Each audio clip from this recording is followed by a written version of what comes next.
এই দেখো এখানে নিয়ে নিয়েছি special jhalmuri. Hello my cuties, আমি বিথি।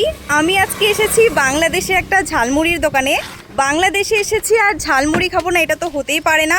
তো চলো তোমাদেরকেও দেখাচ্ছি কিভাবে তৈরি হচ্ছে এখানকার ঝালমুড়ি। এই দেখো পেঁয়াজ কাটছে কাকু, এই দেখো এরপরে দেবে লঙ্কা,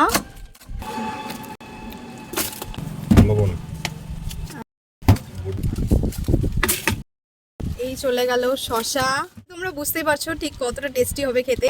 এটা কি কাকু? এটা হলো মশলার তেল। আচ্ছা, এই কাকুর হাতের আজকে আমরা স্পেশাল ঝালমুড়ি খাবো। হয়ে গেছে কাকু? হ্যাঁ হয়ে গেছে। আচ্ছা এবার দাও, টেস্ট করে দেখি কেমন লাগছে খেতে। স্বাদ লাগবে অবশ্যই। হ্যাঁ খেয়ে দেখি। এই দেখো কাকুর হাতের স্পেশাল ঝালমুড়ি। তোমরা হয়তো সবাই দেখেছো বাংলাদেশের ঝালমুড়ি স্পেশাল। চলো এবার টেস্ট করে দেখা যাক কেমন লাগছে খেতে। সত্যি দারুণ হয়েছে, দারুণ।